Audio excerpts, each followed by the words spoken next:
CRM Club Night.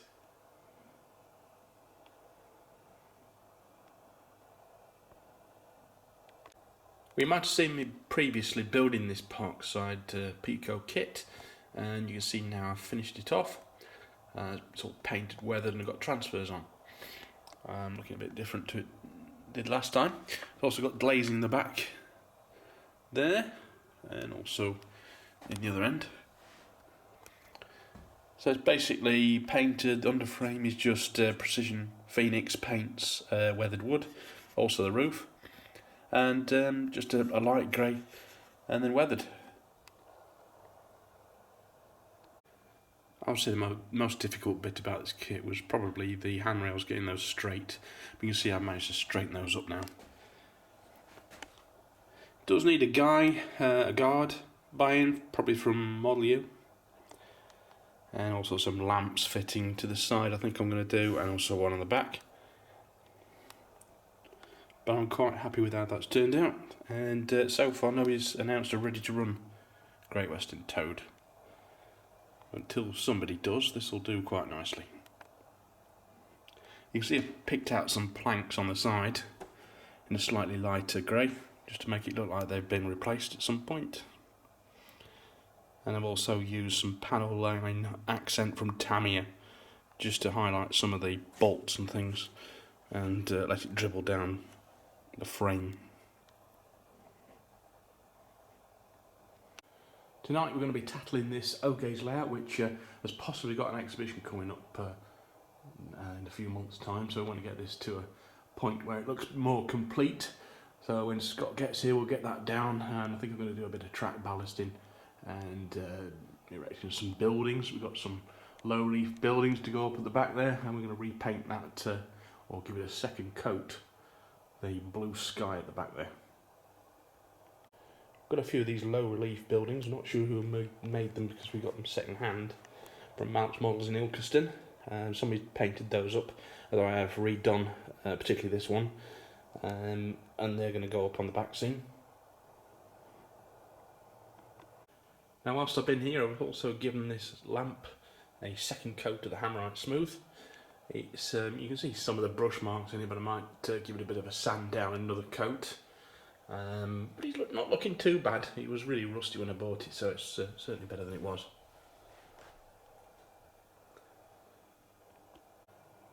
In regards to the Hasland layout, the 00 layout, we're actually in the process of upgrading our DCC controllers from the old Roco mouse style to these Gauge-Master Project Express. I think we've got another one of these as well, so I think they're a bit better quality.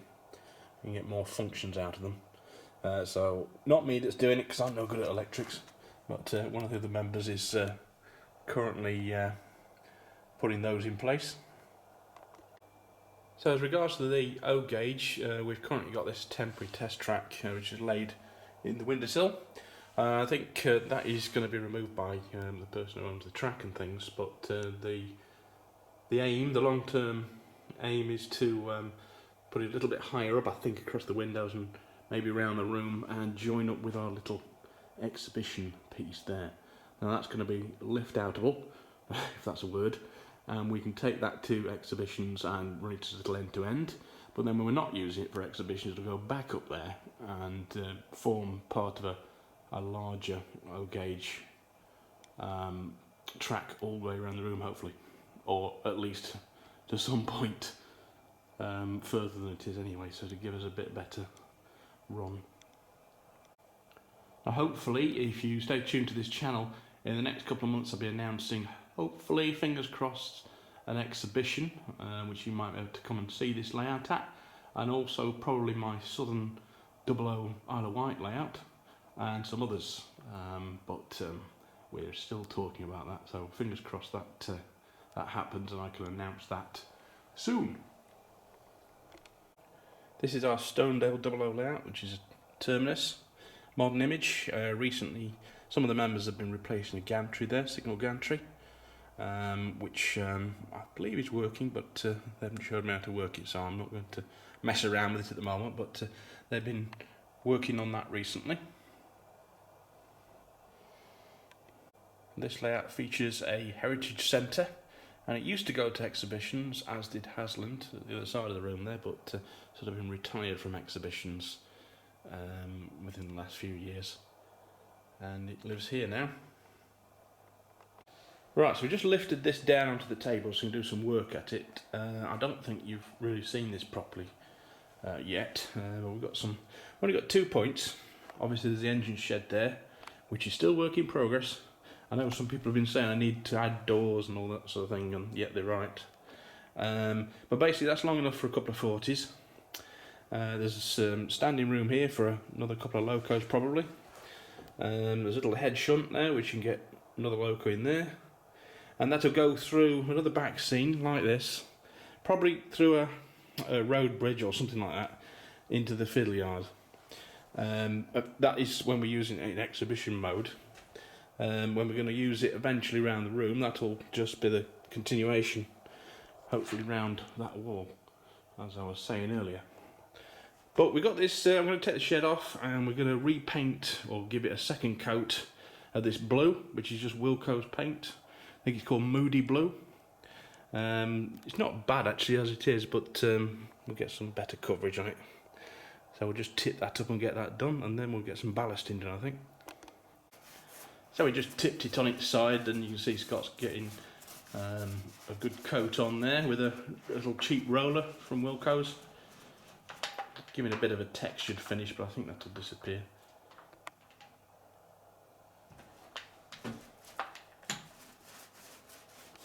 So this is just plywood really.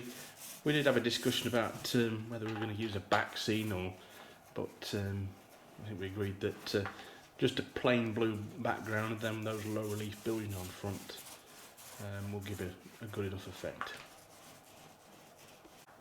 So whilst we've got the paint out, we're also doing this second section of ply, which will get used for probably the edging.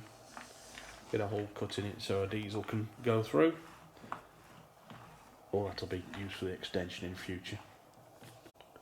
Right, so while Scott's washing the roller out, we've got a second colour here, which is pure grey, again emulsion. I'm going to use that on the base of the engine shed on this, foam board. That's actually from Hobbycraft. It's just a raised section, so we'll get that on there. Also probably add it around, cover this cork up and this where we've been drawing on it and things. So we'll get a bit of that done now. Probably not with the roller though, we're going to brush that on. So I've got the grey painted on there. It's going to need another coat because it's not really covered very well on that section. We've just got some cork painted as well, just not very neatly, but to be alright to run the ballast up to. Right, so I've actually spray painted the track, as you can see, after laying it, and that was with an aerosol from Halfords. But what I'm doing now is just picking out sleepers, individual sleepers in 2 different shades of brown. This will hopefully make it look a little bit, so it looks like the sleepers have weathered different. Some might be newer than others, and it will hopefully give it quite a nice effect when it's finished. And I'm doing this before ballasting it. I've also weathered put a bit different coloured paint on the buffer stop as well. I'm also going to paint the crossbeam white. So whilst that's drying, I've just brought, Scott's actually bought this signal box from LCUT, laser cut kits, which we're going to try and build.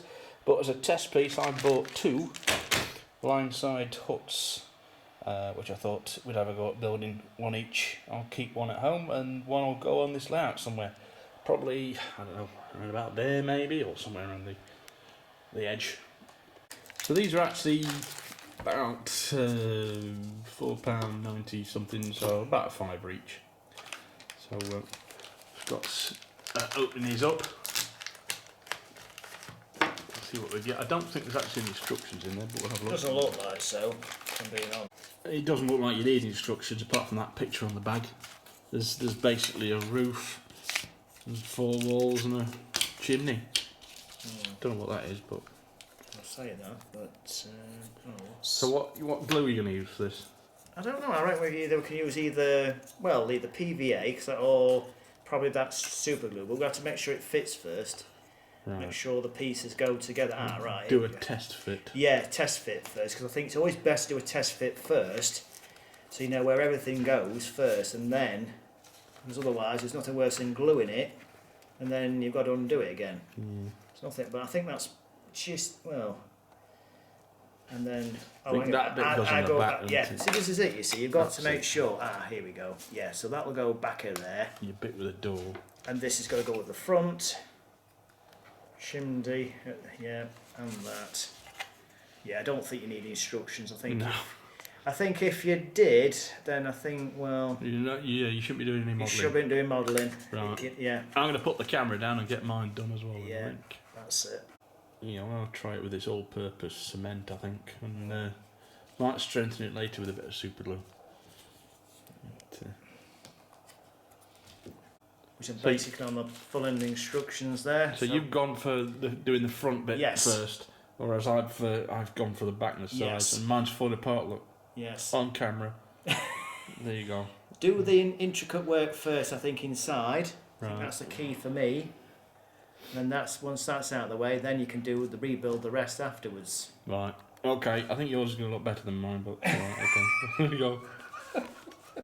So you're using that chimney as like a set square to get the corners right, whereas I'm just winging it and making a bit of a mess.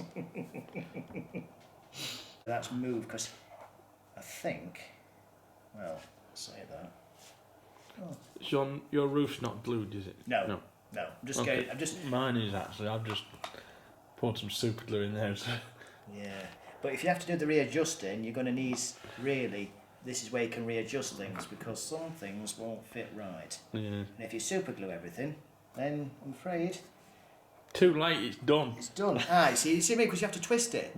Oh right, okay. You see, because your chimney is going to be quite slanted. So there's an importance in this here, but also you've got to let that set really. But anyway, we'll plenty on. Is it working that stuff, or would it be better with PVA? Mind you, you're nearly done it now. I've nearly done it, but yeah, I think this is all right using the stringy or Yoo-hoo glue as we call it, or whatever. I think is probably the best because you can adjust it, and actually now you can adjust it now. So hopefully. Is that done? It's done. It's done. There you go. Turn it around so we can see the front. Yeah. Everything is done. Further round. Yeah, everything's done. Slight adjustments. That's a nice looking little building, whereas mine is stuck to the tablecloth. Yes. Yeah. Well, I think the moral of the story is that you just use this type of glue probably, or PVA, so you can do the adjustments because. If you make a mess, then at least you can do the trouble with super glue. It's great for a lot of things, but once you stick to it and it's done, you can't undo it, unfortunately. So, and depending on how much these things cost, you've ruined a completely new model, and you're going to have to rip it apart. Whereas this, you can make the adjustments before it actually sets. Because I think that's the key, because you can make the movements, make the adjustments, let it set, and then you can paint it and do whatever you wish to. So what do you reckon? A nice little kit? They are, yeah. Very quick. Very quick build. I prefer etched buildings compared to cardboard. Don't get me wrong. I know I can't mention the name because obviously we don't be sued for it. But obviously, no, it's all right because it'd be me that'd be sued. So. Yeah, well, they're good. The cardboard kits are good from a budget point of view, and I think they're brilliant. But I'm not a fan of cardboard cities, I call it. Yeah. Whereas now that things have moved on with etched stuff, there are some brilliant products out there I've visited and seen on various places, and some of it, and it's not dear either. I mean, that's the good thing about it. Even with etched things, I'd expect it to be really dear, and it clearly isn't. So the only thing you've got to do is you've got to paint over it, make it less look like an etched thing. But I think with the skills, well, I'm going to catch up with you, and then I have got some paints. I might have got painting them. So how are you doing then? Well, it's sort of stuck to my finger a bit.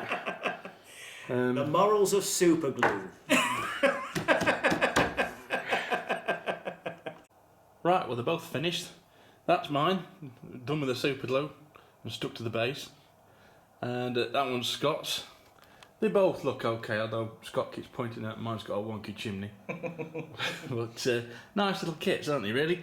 And that's what they look like, and it's a company called LCUT, I think. LCUT, that's right. LCUT, yeah. You can either order online or you can go through eBay as well. So there's they do sell through that as well. But about the people that were down at Doncaster, nice people, and you know, there's some brilliant stuff, especially in double O they do as well. So yes. you know, not just O gauge. So worth a look if you ever get a chance. Yeah, lovely. And you've got a single box kit as well somewhere, haven't you? That's right. I brought that in today. So yeah, right. We'll have a go at that and see how they turn out. Great. So I think we're going to use Scott's on this layout, and it looks quite nice there, I think, but we might move it around. I totally agree. Yeah. And you bought this little mineral wagon today, it's a Daypole one. That's right. Very heavily weathered. Yes. But it's, got it from Jeffrey Allison's at Worksop. yeah. Again. But yes, I do think they do make some cracking models, Dapole. Yeah. Especially with that, it looks really nice. Yeah. That's all look good on the layout. I think it's not actually weathered by Dapole. I think it's actually somebody else has done it, made it heavily weathered. So Yeah. it's still got a nice effect. That looks nice against the freshly painted blue sky. That's right. Yeah. It does look quite good on camera, actually. It's yeah. Yeah, that's good. I think it's going to be a nice little display Yeah. layout. I think This, so. particularly for taking pictures sort of down low like this. And if I get another one of those, I've got already a mineral, but if I get a third one, they would look nice just parked down at the bottom of the siding down there. Yeah, yeah. It is a nice effect, I think, as well. Shunt them with an 08 or something. Yeah, that's right. Yeah, definitely. Yeah. I've just roughly painted mine with some of these paints I've got here. And again, it's all these precision paints, weathered wood, and then I've just sort of mixed a sort of brown and a red and a white together to get that. It was salmon pink, but it's a bit more like a brick colour now. So I'll do the other one as well, I think, and then as I do as a base coat, and you could always put a bit more on top. Right, so that's both of them with a first coat of paint on, really.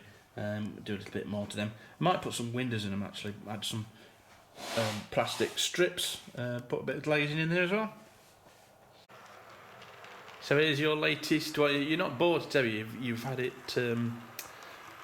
renumbered and weathered. That's It's right. class yes. 40. Yes, I've had it. Well, I had it. Yeah, early on last year I had it. It was meant to be a duplicate, and I decided to, when I saw a photograph, I decided to think, oh, right, I'm going to have this. And I went up to Jeffrey Allison's at Worksop, and he's quite good at doing weathering and numbering, and it was highly recommended. Yeah. So I've just had it back, and yeah, I'm really pleased with it, really. And he's weathered that and renumbered it for you. Yeah, very nice. Yeah, I also Yeah. like the roof as well with the black muck at the top. It's not overly, just right, I think. for Yeah, just round them exhaust Yeah. ports. But I like my class 40s, and Yeah, it's I another do. one to my collection.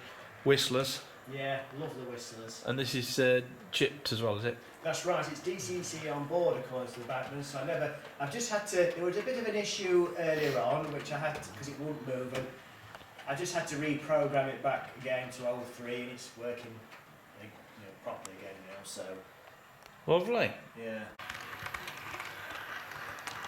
So answers in the column below why this was a famous engine.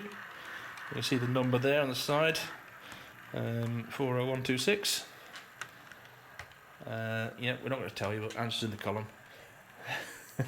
And we'll find you a prize. No, we won't find you a prize because no, we haven't got it. You'll get respect. Yes, that's it.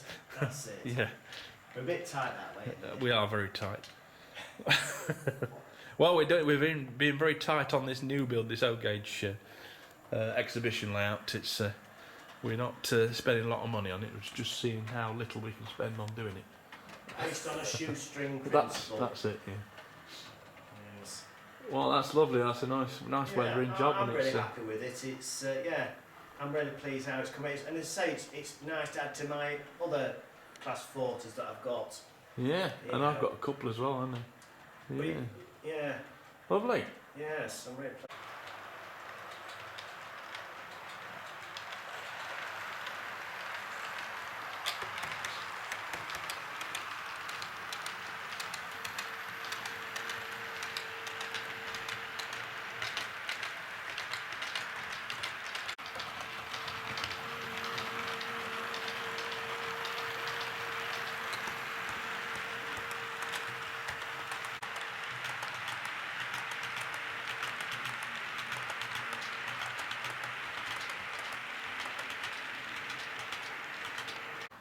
So you got a picture of the real one, haven't you? Yes.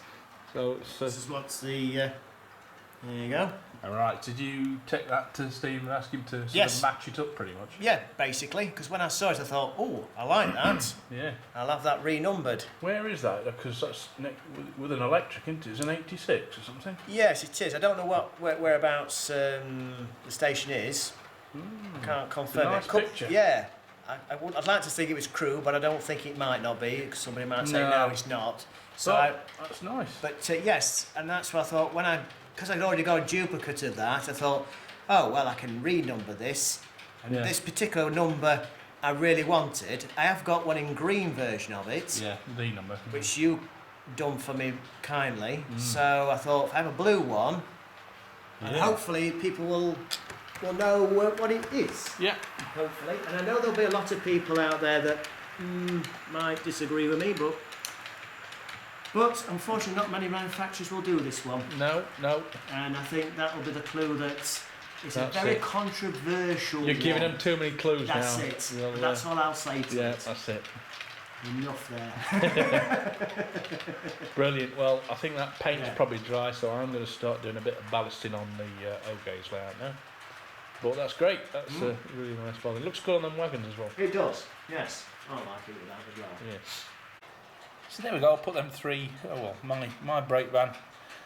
Scott's new mineral wagon and that little hut together, so you get a bit of an idea of what this layout might look like.